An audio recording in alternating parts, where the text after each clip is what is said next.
Gênesis capítulo 24. Acho que é fácil de achar, né, irmãos? Porque se não achar Gênesis... Isso. Gênesis 24. Alguns irmãos, conforme eu disse, a gente vai ler versículos isolados, mas esse a gente vai ler o contexto. O versículo-chave é o 63, mas a gente vai ler a partir do 58. 24, 58. E esse versículo você poderia usar para, por exemplo, uma palestra para jovens solteiros. Os irmãos vão entender. Vamos ler? Em nome de Jesus. E eu vou falar de novo que eu sempre falo. Faz para anotar, viu, irmãos? Guardar tudo não guarda não. Eu tenho esses rabiscos meu aqui, aí depois eu passo tudo para mim. Vamos lá? Gênesis 24, 58. E chamaram Rebeca e disseram-lhe: irás tu com este varão? Ela respondeu: irei. Então despediram Rebeca, sua irmã, e a sua ama, e o servo de Abraão, e os seus varões. E abençoaram a Rebeca e disseram-lhe: ó, nossa irmã, seja tu em milhares de milhares, e que a tua semente possua a porta de seus aborrecedores.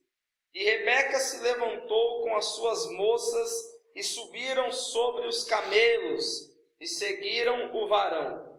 E tomou aquele servo a Rebeca e partiu. Ora, Isaque vinha do caminho do poço de Lairó, porque habitava na terra do sul. E Isaque saíra a orar no campo sobre a tarde. E levantou os olhos e olhou, e eis que os camelos vinham.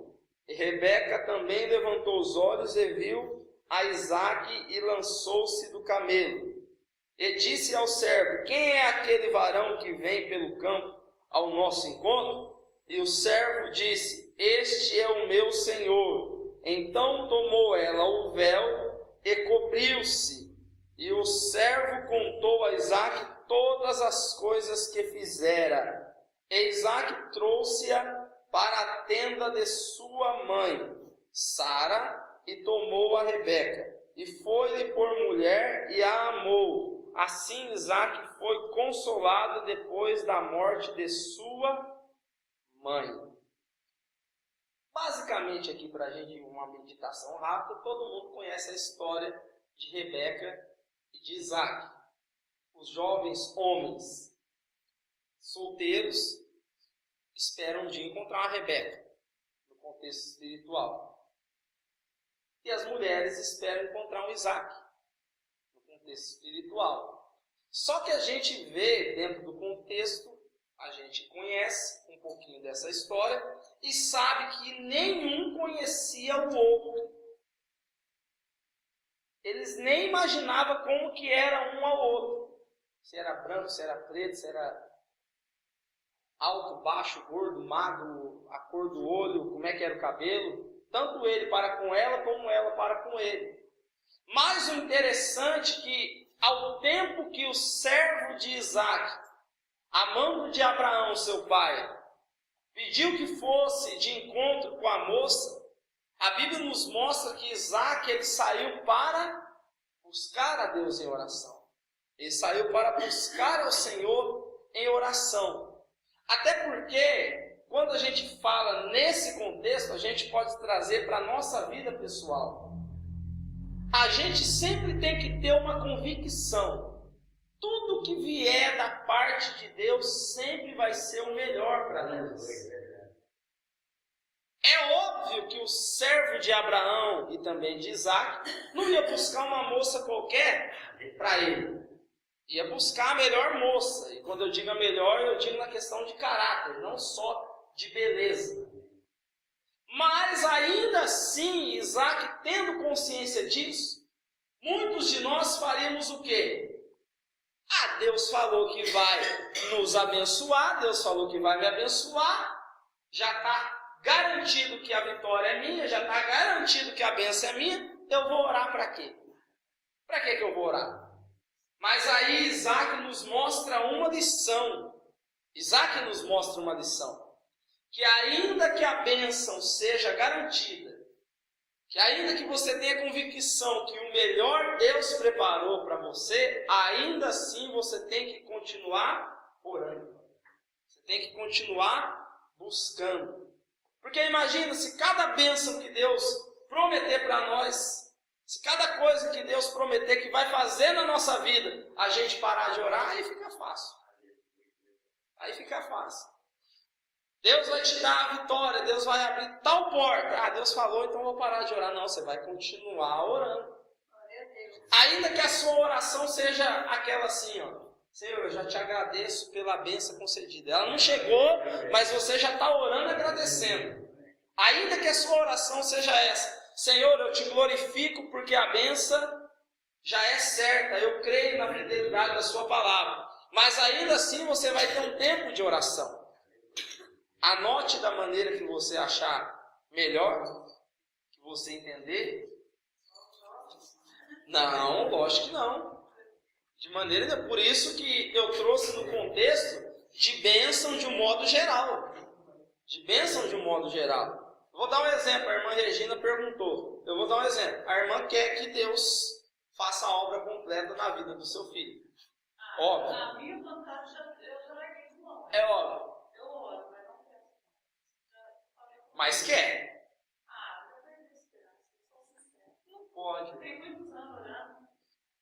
É esse que é o detalhe. Orando desde os 13. Não é esse que é o detalhe, irmão. É esse que é o detalhe. Porque a gente entende que no processo... Porque a gente entende o processo do seguinte. Presta atenção nesse contexto. Dentro disso que a gente leu. Observa eu falar e vai anotando da maneira que vocês entenderem, quem estiver anotando aí. Entenda que foi feita uma viagem. E quando se fala de viagem, fala-se de tempo. A bênção para chegar, ela já é certa. Mas sempre entre a bênção e a promessa, entre o cumprimento da promessa, sempre vai haver algo chamado tempo. Sempre vai haver um tempo. Eu vou dar um exemplo para os irmãos entenderem. As viagens antigamente, todos nós sabemos, pelo contexto da Bíblia, que não tinha carro, não tinha moto, não tinha táxi, não tinha ônibus, não tinha avião, não tinha nada disso. Era feito por animais. E dependendo da distância, só para sair de um lugar para ir até o outro, dependendo da distância do local, às vezes gastava-se 30 dias só para ir. E naturalmente 30 dias para voltar. Às vezes gastava-se 2 meses. Aí a gente entende que isso fala de tempo. Então, entre o tempo que o servo de Abraão e de Isaac saiu para buscar a moça, e o tempo que eles chegaram lá, e o tempo de retorno, houve um espaço, houve um período. Mas a convicção do coração de Isaac era qual? Eu não sei o dia certo que vai chegar, mas eu sei que vai chegar. Eu não sei a hora que vai chegar, mas eu sei que vai chegar. E um outro detalhe também, irmã Regina, e determinadas situações que a gente vive, e aos irmãos e às irmãs. A pergunta é, Isaac sabia como que era a moça? Em outras palavras, a gente não sabe, mas Deus tem seus meios de trabalhar. Às vezes a gente pensa, por exemplo, vou dar um exemplo no caso da irmã.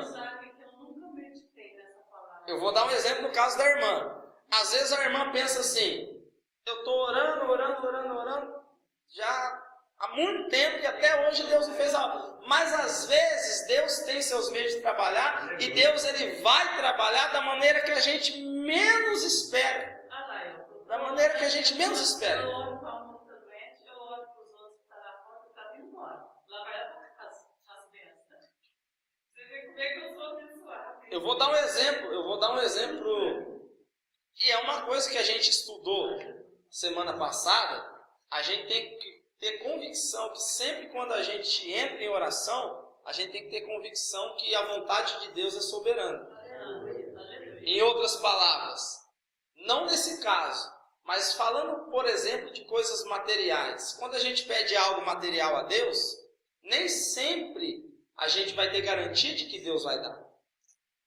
Na questão de salvação, a Bíblia fala: crê no Senhor Jesus Cristo e será salvo tu e a tua casa. A questão é salvação. Eu vou dar um exemplo para a irmã. Não estou dizendo que vai ser o caso do filho da irmã. Tá?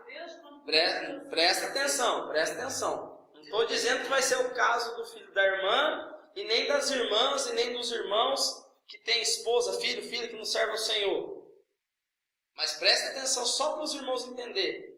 O propósito é a alma, correto? O propósito é a salvação da alma, correto? A gente não sabe, mas talvez a alma salva, a salvação vai chegar talvez no último instante de vida. Não estou dizendo que é o caso, estou dando exemplo. Porque eu penso que a coisa mais triste é você olhar para o caixão e ver, independente do grau de parentesco ou de amizade que seja, você saber que aquela pessoa morreu sem Cristo. Mas o interessante é saber que a pessoa talvez tenha vivido a vida toda de maneira errada, mas no último instante Deus teve misericórdia e a salvação chegou naquela vida. Aí você olhar para aquela pessoa e falar assim: morreu, não está mais entre nós, mas antes de falecer, antes de partir, entregou a vida para Cristo, se consertou com Cristo, se reconciliou com Cristo. É essa a nossa intenção. Porque eu penso para os irmãos, eu faço uma pergunta para os irmãos e para as irmãs. Quem que não gostaria de estar no lugar do ladrão da cruz? Eu gostaria de estar. Por quê? O cara nunca devolveu um dízimo. O cara não batizou nem na água e nunca foi batizado no Espírito Santo. O cara nunca participou de um estudo bíblico. O cara nunca participou de uma Santa Ceia. Ele foi o primeiro a inaugurar com Cristo. Ele nunca foi crente. Talvez a gente entende, para os irmãos entenderem, ele nunca carregou uma Bíblia. Ele nunca pregou a palavra. Ele nunca ganhou uma alma para Jesus. Ele nunca vestiu um terno a gravata. Mas ainda assim, ainda hoje estarás comigo no paraíso. Viveu uma vida inteira errada, mas a salvação chegou para a vida dele. Então o propósito é alma. O propósito é a salvação da alma. É lógico que a gente quer que os nossos familiares que não servem ao Senhor, a gente quer ver eles servindo ao Senhor. Mas muito mais do que servir, é ter garantia que se amanhã ou depois Cristo voltar, eles vão ter salvação, que eles vão ter vida eterna. Porque a vida talvez de bebedeira, de droga, de prostituição, que talvez muitos dos nossos familiares vivem aqui, essa vida é passageira. Mas o que Deus tem proporcionado para uma vida futura, eterna, é esse o propósito principal. É essa a intenção principal. Só que a gente sabe que tudo isso é por oração. A gente foi no estudo passado, retrasado, eu não me lembro, mas João 17, se a gente for ler ele todo, a gente mostra que Cristo, há mais de 2000 anos atrás, orava por nós. Há mais de 2000 anos atrás, Cristo fazia oração por nós. Por nós. Por nós. Por exemplo, a oração de Cristo, podemos dizer assim, surtiu efeito na minha vida com 17 anos. A oração de Cristo na vida do meu pai surtiu efeito depois de 54 anos. E quem estava orando era quem tinha moral com Deus. Convenhamos, né? Tinha acesso direto. Porque ele bateu no peito certa vez e disse o quê? Eu e o Pai somos. Nós é assim, ó. E ele orou por nós. Entendeu, irmãos? Vamos meditar. 1 Samuel 1. Tudo isso que a gente vai falando, quem está anotando, anota essas coisinhas aí, viu, irmãos? Em nome de Jesus. Anota essa. Vocês vão ouvindo eu falar e vai anotando aí. Vocês vão ouvindo eu falar e vai anotando aí. Isso dá até uma pregação. Ladrão da cruz. Olha o nome da pregação, o tema da pregação. 1 Samuel. Fica antes de 2 Samuel, para ficar mais fácil. Não é verdade? 1 Samuel fica antes de 2 Samuel. Não é, Raquel? E como eu sempre digo com meu pai, está na Bíblia também. Detalhe. Fica depois de Ruth, viu, irmãos? Depois de Ruth e antes de 2 Samuel. 1 Samuel capítulo 1, versículo 12. Por exemplo, antes da gente ler, se eu perguntar para os irmãos e para as irmãs assim, me fala algo sobre a vida de Ana. Me fala alguma coisa sobre a vida de Ana. Você pode nunca ter lido, mas por uma pregação que você já ouviu, ou sei lá, por alguma coisa que você já leu sem ser da Bíblia, ou por um louvor que você já ouviu, você vai identificar a Ana como uma mulher de oração. Como uma mulher de oração. Volto a perguntar o que eu perguntei uns 2, 3 estudos atrás. Eu acho que chegou a hora da igreja ser reconhecida novamente assim. A coisa mais linda do mundo é quando você chega em algum lugar, em alguma igreja, e você está conversando com algum irmão, alguma coisa. Fulano de tal é irmão de oração. Tá raro isso hoje. Tá raro isso hoje.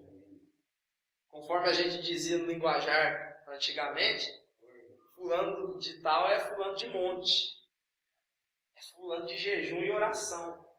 Naturalmente, subentendi o quê?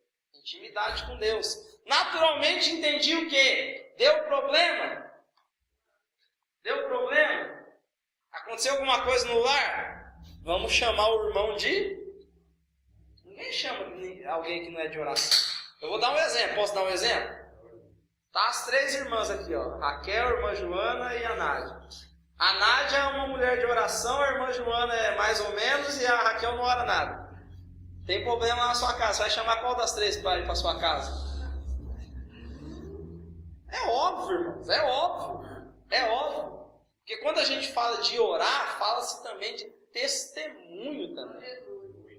Porque até quem não é cristão sabe que quem ora tem intimidade com Deus. E nós que somos cristãos não aguardamos para isso ainda.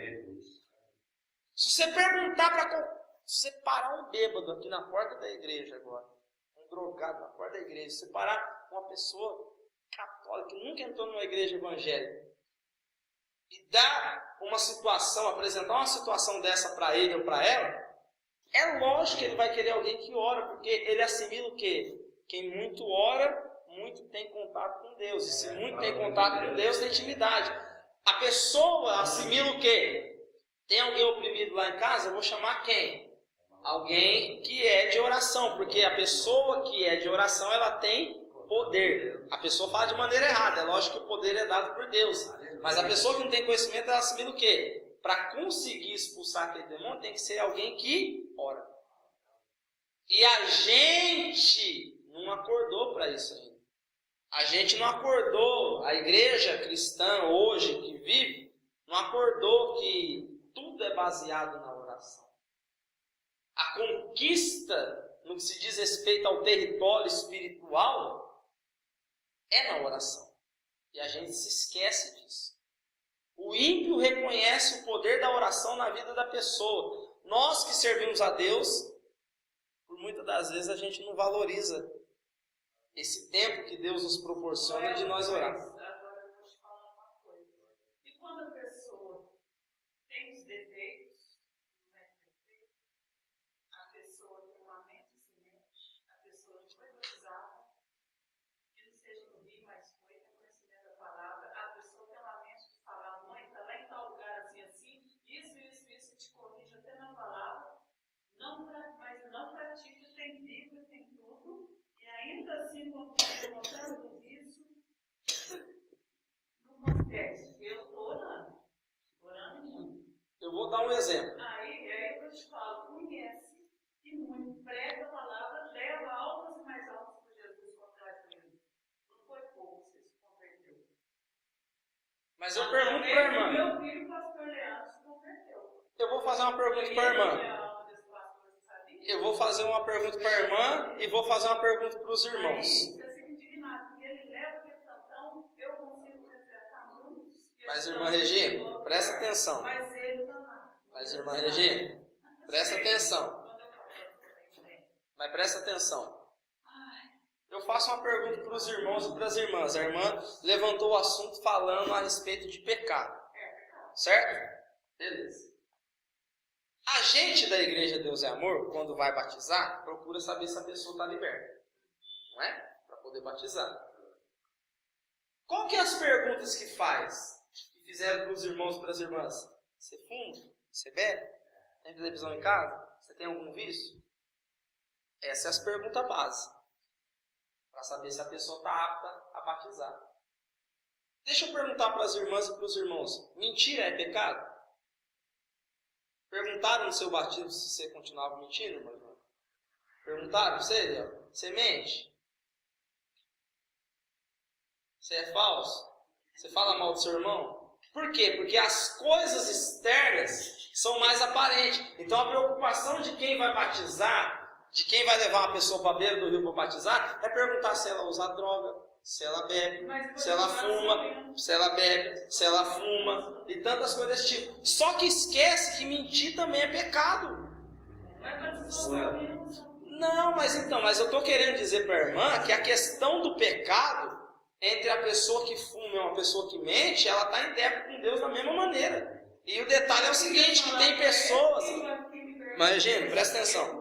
E tem pessoa, por exemplo, tem pessoa que conhece a palavra de Deus, igual no caso que a irmã está citando, mas ainda tem os seus vícios. Mas tem pessoa que é batizada, que prega a palavra dentro da igreja e mente.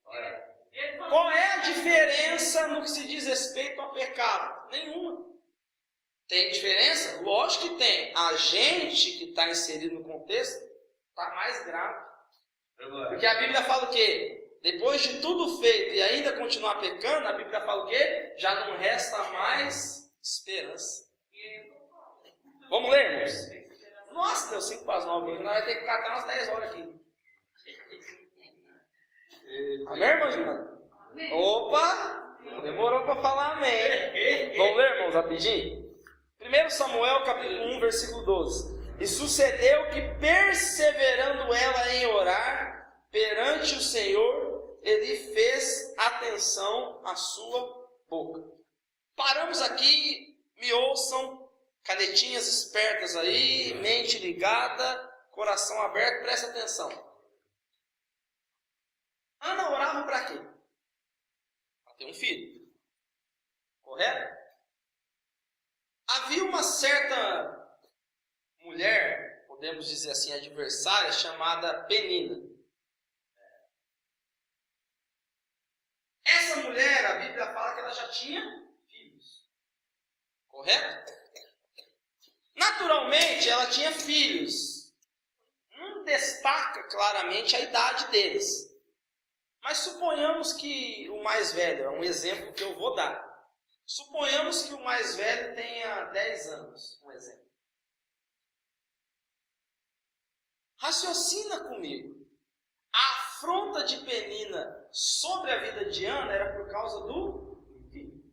Porque ela era estéril e ela dava filhos. E na cabeça de Penina, o esposo, Eucana, era mais satisfeito com ela porque ela dava filhos. Até porque no contexto do Antigo Testamento, a mulher que não tinha filho, ela não tinha valor nenhum. Mulher já não tinha valor na época.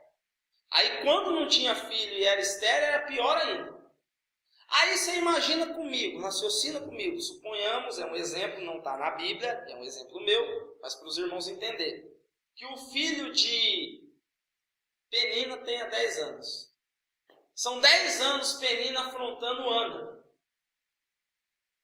E o interessante é que desses 10 anos, são 10 anos Ana orando por um único propósito. Ana só parou de orar quando a bênção chegou. A Bíblia não fala quanto tempo Ana orou. Mas a Bíblia destaca, a gente acabou de ler, que Ana perseverava em oração. Por quê? Porque o tempo não é nosso. O tempo é de Deus. E o interessante é que a adversária, meu Deus do céu, é cada coisa que Deus dá. Presta atenção. Quanto tempo Ana orava? A Bíblia não fala. Mas a Bíblia fala que Penina dava filhos. Ela tinha mais de um. Agora entenda a lógica, irmãs e irmãos. Por que eu estou falando que isso dá uma pregação? Pesca aí e anota aí. Quantas das vezes nós já falamos assim? Eu sirvo ao Senhor, estou na igreja, sou fiel. O ímpio é mais abençoado que eu. O ímpio tem um melhor emprego do que eu. O ímpio tem uma melhor condição financeira do que eu. O ímpio, o filho dele tem saúde e às vezes o meu não tem. A família do ímpio é estruturada e a minha não é. Quantas pessoas, quantos de nós já falamos isso? A revelação que Ana traz para nós é essa. Ana era uma mulher de Deus. Ana era uma mulher que tinha intimidade com Deus, porque é óbvio que quem ora tem intimidade com Deus. Aleluia. Ela tinha intimidade com Deus, ela servia ao Senhor. Aleluia. Ela servia os preceitos do Senhor. E ainda assim a ímpia, a endemoniada da Penina era mais abençoada na lógica do que Ana. Olhando no contexto, a gente olha e pensa o quê? Que Deus injusto. Fala a verdade. É uma injustiça de Deus ou não é? Você é fiel a Deus, temente ao Senhor, serve ao Senhor, Deus abençoa o ímpio, e você que serve a Ele fielmente, diariamente, persevera em oração, Deus não te dá aparentemente nada? Deus é injusto demais, não é, meu irmão? Olhando para esse contexto, Deus é injusto. Não é, Leão? Não é? Na lógica nossa, quem que deveria ter filhos? Quem que deveria ser abençoado? Ana, é lógico. Porém, quando Deus abençoou Ana, veio um chamado Samuel. O que tem a ver? A quantidade de filhos que Penina teve não foi suficiente pela qualidade que Deus proporcionou a Ana de ter Samuel como filho. O que eu estou querendo dizer com isso? A questão não é quantidade, não é o tempo, não é a maneira. A questão é a maneira que Deus faz. Porque quando Deus faz, ainda que seja uma bênção, no caso, por exemplo, do contexto de Ana, ainda que seja só um Samuel, eu vou perguntar para as irmãs aqui, as irmãs que gostam de ler Bíblia. Quem gosta de ler Bíblia aí, diga amém. Opa, esse amém está fraco, hein? Quem gosta de ler Bíblia aí, diga amém. Quem lê Bíblia, diga amém. Quem gosta de ler Bíblia dos irmãos aí, diga amém. Amém. Quem lê Bíblia, diga amém. Me fala o nome de um dos filhos de Penina, fazendo favor. Só um.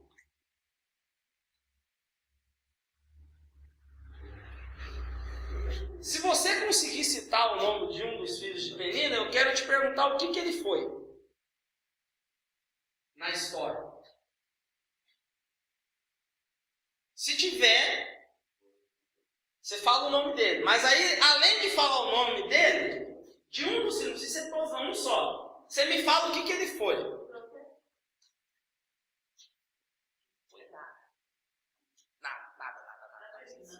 De importância. Agora, se eu perguntar para as irmãs, e perguntar para os irmãos, foi Samuel aí?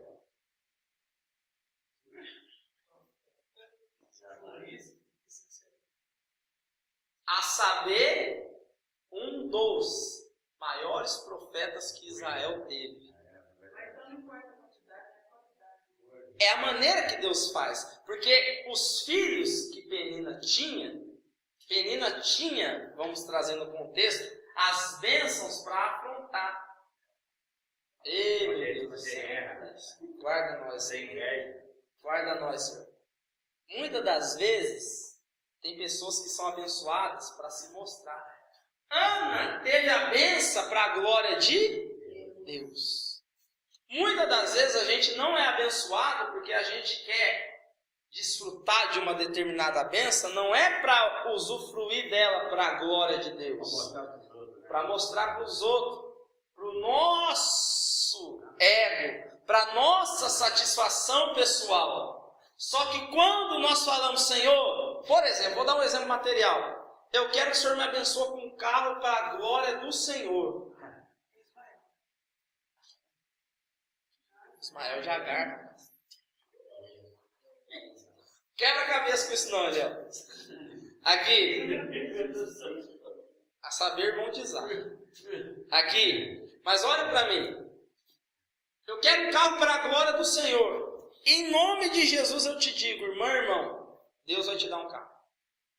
Se for para a glória dele. Aleluia. Senhor, eu preciso de uma condição melhor financeira, porque se eu tiver uma condição melhor financeira, se eu tiver um emprego melhor, vai ser para a glória do Senhor. Por exemplo, alguém que trabalha à noite. Ô, tristeza, hein? Senhor, eu preciso que o Senhor ou me arrume, abra uma porta de um novo emprego, para mim poder estar mais na sua casa, ou mude o meu horário para mim frequentar mais a sua casa. Deus vai fazer? Vai fazer. Aí Deus muda e você não cumpre.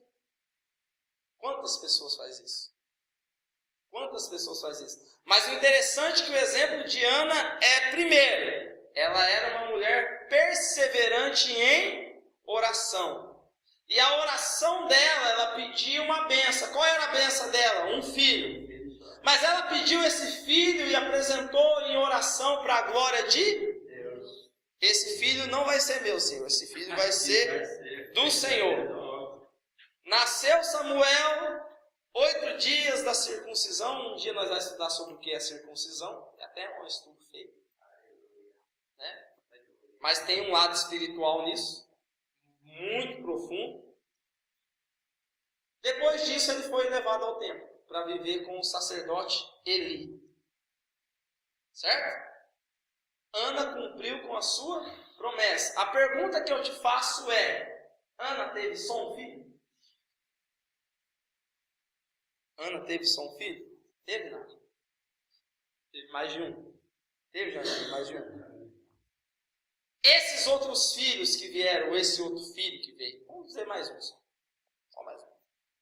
É um exemplo, viu, irmãos? Vamos dizer só mais um. Ela teve que apresentar o templo? Não. Porque a promessa dela foi Samuel.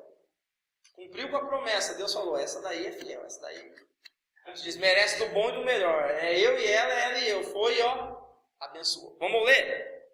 Samuel ainda. Capítulo 1, versículo 26 agora.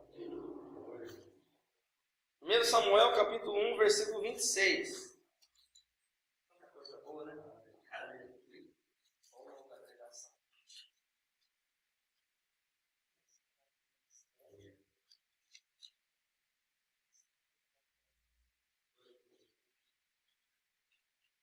Ah, não dá.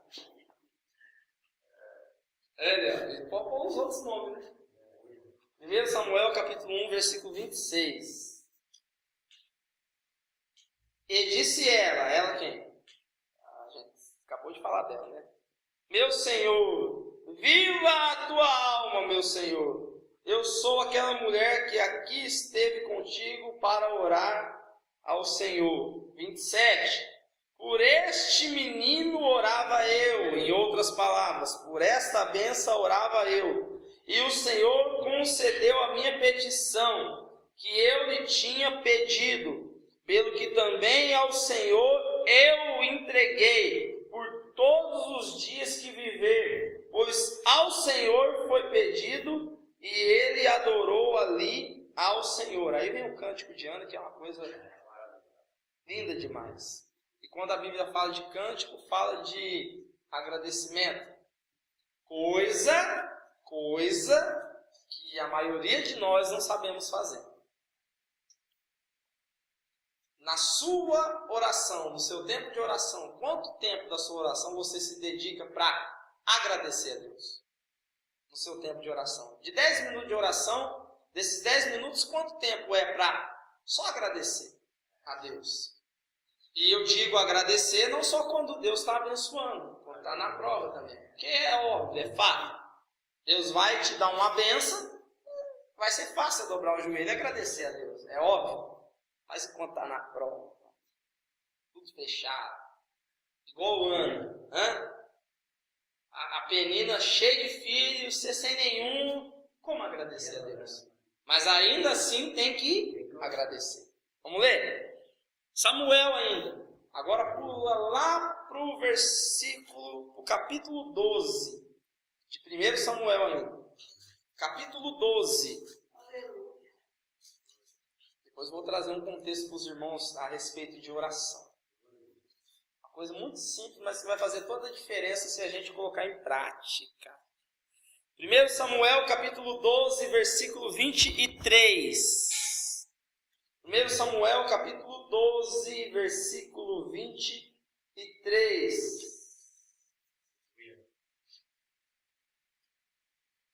Quem gosta de pecar, diga amém. Quem gosta de pecados, diga amém. Ninguém. Graças a Deus por isso. Mas quem peca, diga amém. Só a Janaína que peca. Ô, Janaína. Vai ter que pedrejar você. Só você que peca. Vamos ler, irmãos? Até porque a Bíblia fala que aquele que diz que não tem pecado, já pecou. Então, não tem como fugir, né? Não corre. 1 Samuel 12, 23, que diz assim, ó. E quanto a mim, longe de mim que eu peque contra o Senhor. Parou aí. Parou? Vamos continuar? Por que ele disse isso? Vamos ler de novo? E quanto a mim, longe de mim que eu peque contra o Senhor, deixando de orar por vós. Antes vos ensinarei o caminho bom e direito. Entenda o que eu estou querendo dizer. Se você deixar de orar, não quer dizer que você está vivendo uma vida de pecado. Lógico que não. Mas se você deixar de orar, a consequência e a possibilidade de você viver uma vida de pecado é grande. Essa é a diferença. É tipo assim, o pecado está ali na parede. Quanto mais você ora, mais você se aproxima de Deus, mais distante você está do pecado. Quanto menos você ora, mais distante você está de Deus e mais próximo você está do pecado. É óbvio. É óbvio. Até porque a Bíblia fala que Jesus ele foi tentado, lembra da tentação do deserto? Quando Satanás foi para tentar Jesus, Jesus estava fazendo o quê? Não, mentira. A Bíblia fala que ele estava no Facebook. Ele estava conversando com Deus no Facebook. Ele estava mandando um áudio no WhatsApp. Quando Satanás chegou para tentar Jesus, ele estava orando. Correto? Pergunto a vocês, o Jesus que estava orando ali era o carnal, o Jesus homem ou o Jesus Deus? Jesus homem. Jesus homem, carnal. Até porque o Jesus Deus não precisava de orar. Correto? A partir desse princípio. Então quem foi tentado foi o Jesus carnal, matéria, homem. Igual a eu, igual a você. Pergunto, a tentação As armas que Satanás investiu contra Satanás foi pequeno? Foi uma tentaçãozinha qualquer? Claro que não. Pergunto, Satanás teve êxito sobre a vida de Cristo? Por que Satanás não teve êxito? Me fala.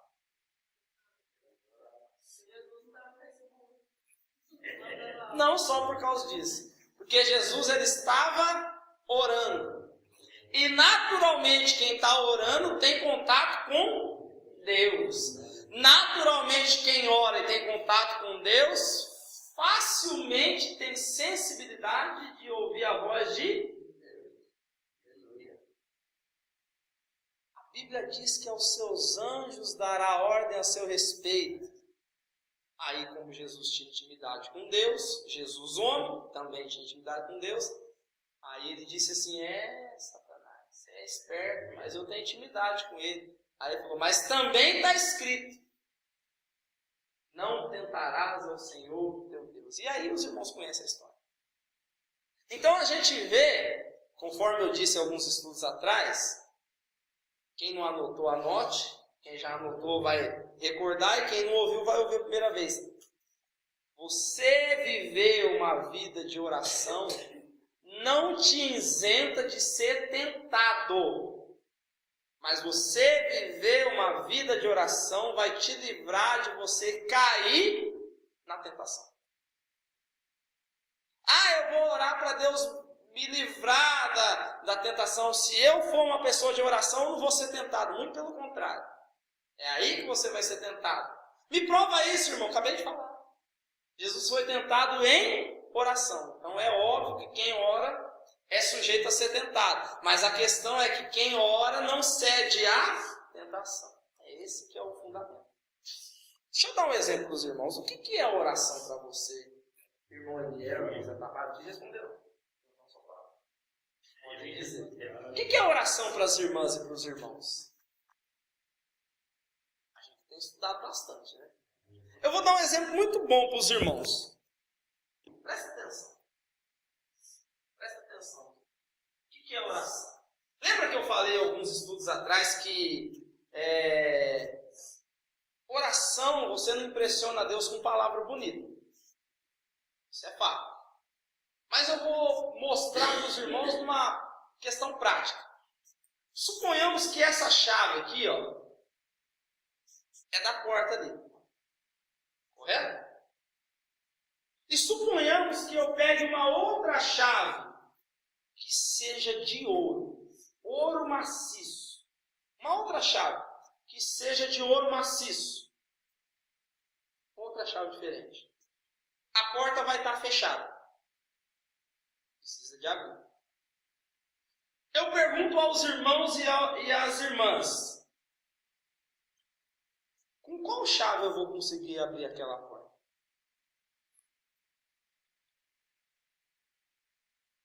A chave de ouro eu vou conseguir abrir aquela porta? Não. Claro que não. Com essa daqui eu vou conseguir, sendo da porta? Vou. Por quê? Porque o que faz a porta abrir não é o ouro. O que faz a porta se abrir, existe uma coisa chamada segredo. Eu posso ter uma chave de ouro na mão, maciço. A chave pode valer 200 mil reais, só uma chavezinha pequena. Mas se o segredo daquela chave não condiz com a porta não vai abrir. Mas se essa chave simples corresponde àquele segredo, a porta vai se abrir. Oração é isso. Oração é isso. Não é palavras bonitas para impressionar. A oração, para ser atendida, tem que ser um segredo que você tem que ter com o Pai. Deu para entender, mais ou menos, o que é oração? Não é a questão, irmão, mas eu orei 1 hora ao Senhor, irmão. Mas tem segredo? Deus. Até porque a Bíblia fala, aquele que pede recebe, aquele que busca encontra, aquele que bate a porta se abre. Aquele que pede, recebe. Aquele que busca, encontra. Aquele que bate, a porta se abre. Muita gente usa esse versículo e fala o que para Deus? Senhor, eu já bati. Eu já busquei. Eu já clamei. E até hoje a porta não se abriu para mim. Por que a porta não se abriu? Porque você não tem o segredo. Tem que ter o segredo. E eu pergunto para as irmãs e para os irmãos.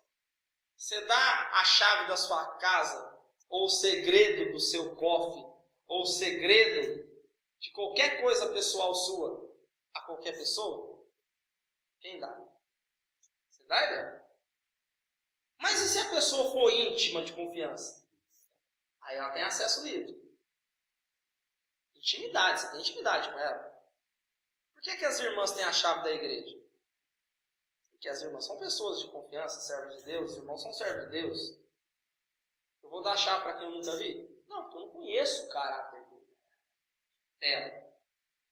A minha casa, qualquer uma das irmãs que está aqui, dos irmãos aqui, eu levo para dentro de casa. Outras pessoas eu levo? Não, por quê? Porque eu não tenho intimidade. Segredo. Não basta simplesmente orar. Tem que viver uma vida de segredo. E uma coisa, irmãos, que durante esse estudo todo, todos para trás, eu esqueci de falar. Toda oração é a Deus em nome de Jesus. Não se esqueça disso. E esse é um dos segredos também. Toda oração ela é feita a Deus em nome de Jesus. Porque a gente aprendeu, mas às vezes a gente não coloca em prática o contexto e a eficiência que tem. Porque quando nós oramos, a gente diz assim, e é o certo: todas essas coisas eu te peço e te agradeço em nome de Jesus. Isso eu falo porque eu tive que ensinar meu pai. Meu pai, toda noite antes de dormir, ele ora. Toda noite.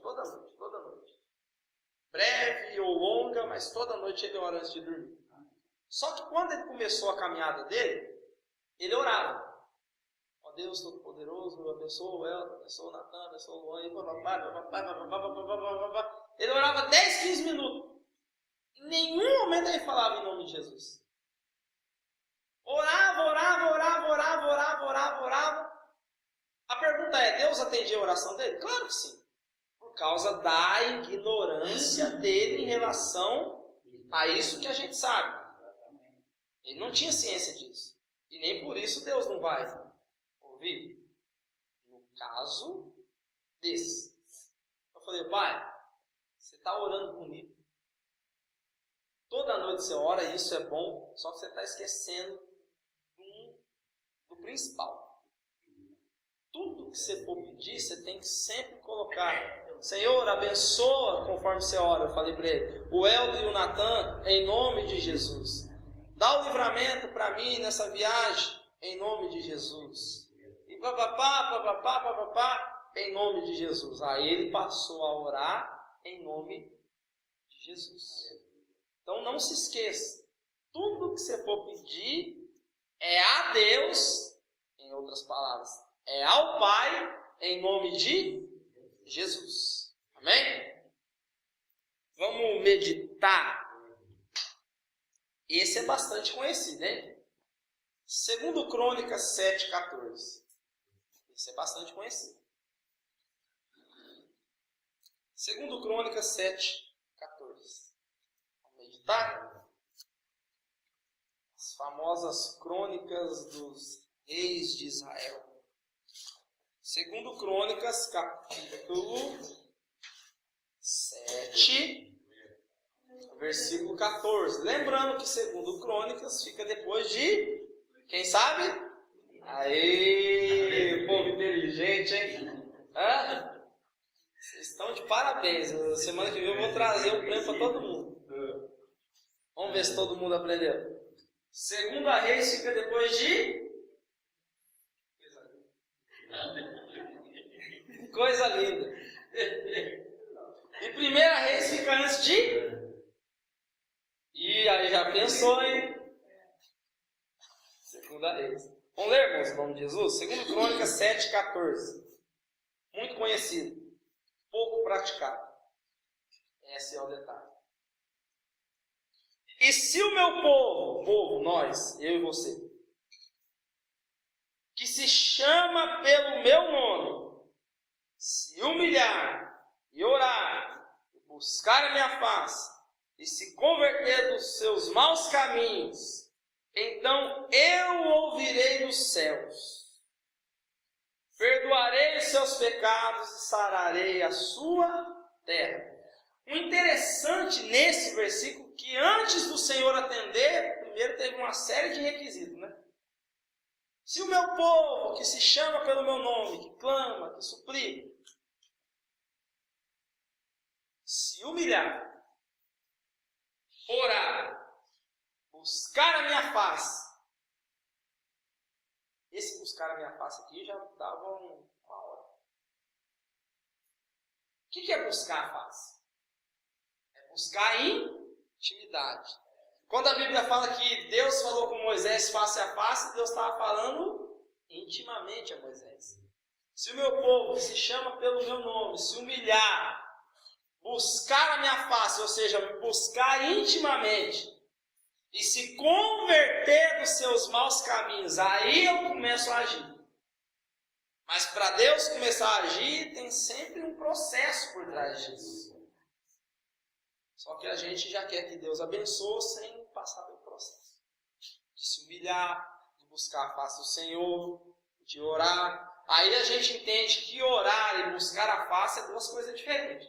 Já deu para entender, né? Porque aí, até no versículo que a gente leu, tem uma vírgula que separa. E na questão espiritual, é uma grande linha que separa. Porque orar é uma coisa. Oração do Pai Nosso. Não. Buscar a face de Deus, aí já é outra história. E sabe o que eu entendo, irmãos? A gente tem orado muito. Vocês vão entender o que eu estou dizendo. Mas buscar a face de Deus tem sido. Orar a gente até ora, mas buscar a face de Deus, o que é buscar a face de Deus? Coisa profunda. Lembra quando Jeremias diz assim? Clama a mim, responder-te-ei, anunciar-te-ei coisas grandes e firmes, e algumas Bíblias diz ocultas, que é a mesma coisa, que não sabes. Clama a mim, clamor, perseverança, persistência, busca a face do Senhor. O mesmo Jeremias também diz, buscar-me-eis e me achareis. Que benção, né? Não, parou o versículo aí. Buscar-me-eis e me achareis. Aí todo mundo glorifica. Isso é bom demais, irmão. Imagina, o próprio Deus chegar e falar assim, irmã Joana, me busca que você vai encontrar. Aí é fácil. Aí eu chego e falo assim, mas quando me buscar de todo o coração. Porque a questão não é só falar, não é só aplicar palavras, a questão é como a gente busca a Deus. Com certeza, tem todo um contexto que separa. Vamos ler aqui rapidinho, para nós encerrar. Tinha mais coisa aqui, mas semana que vem a gente lê. Daniel, capítulo 6. Se eu perguntar para os irmãos alguma coisa sobre Daniel, você vai falar a cova dos leões, você vai falar um monte de coisa. Mas uma das coisas que marcou a vida de Daniel foi o que também? Daniel, ele era um jovem de... Que coisa boa, hein?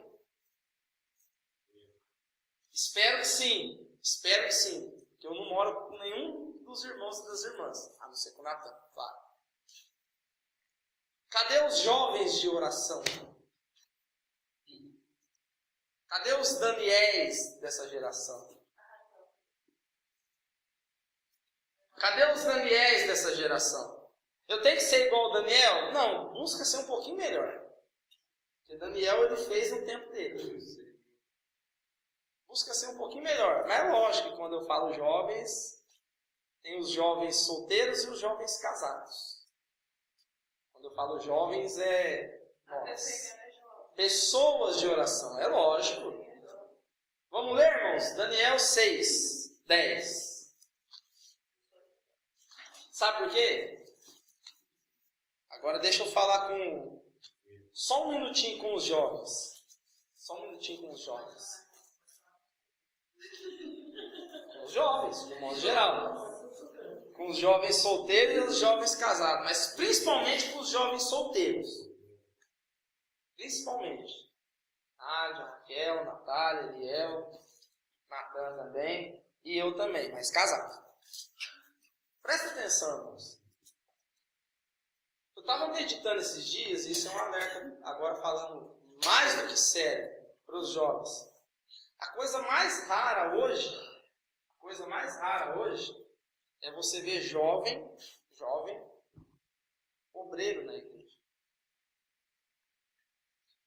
Não estou falando de guarda-pó e terno e gravata, não. Tem. Não estou falando que não tem. Tem, graças a Deus por isso. Mas a coisa mais rara que tem. Por quê? Porque naturalmente para ser obreiro, conforme a Bíblia diz, não o padrão da Deus é amor. Conforme a Bíblia diz, não o padrão da Deus é amor, que a Bíblia fala de um tal obreiro aprovado. Do que não tem do que se envergonhar.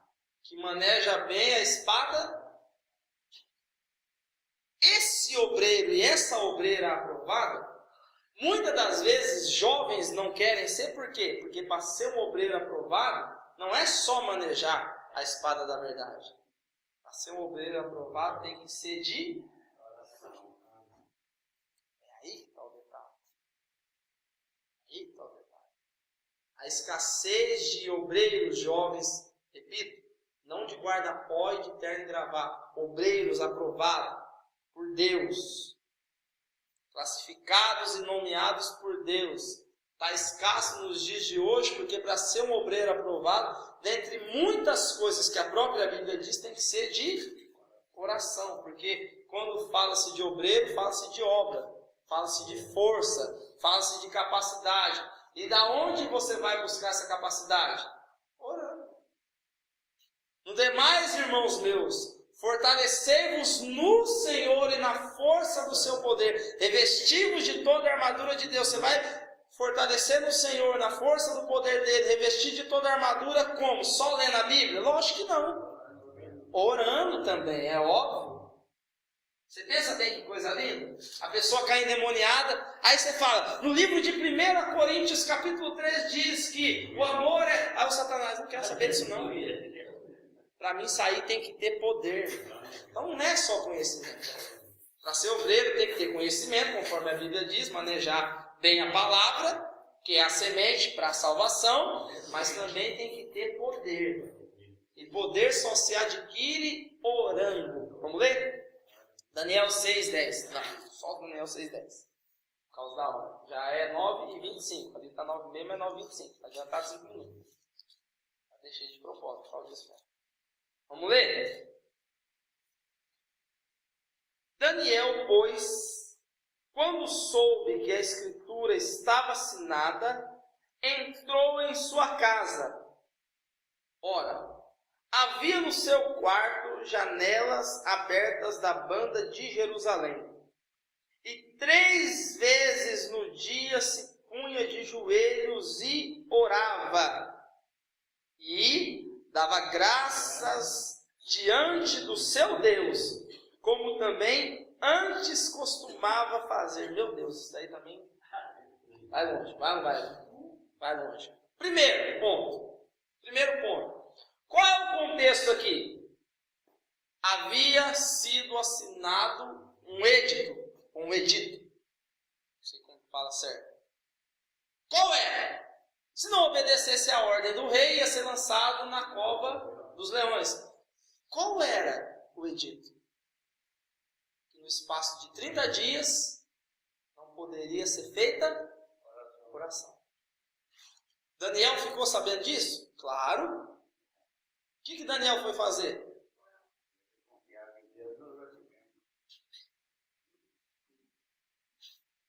Vamos ser sinceros. Eu teria parado de orar. Eu teria parado de orar. Esse é o nosso grande erro. A gente aprendeu com Jesus semana passada e vamos aprender com Daniel, que veio antes de Jesus. no que se diz respeito aos relatos, né? Até porque a Bíblia fala que antes da fundação do mundo, o Cordeiro já era, né? Então, lógico. Mas vamos aprender. Aprendemos com Jesus semana passada, vamos aprender com Daniel.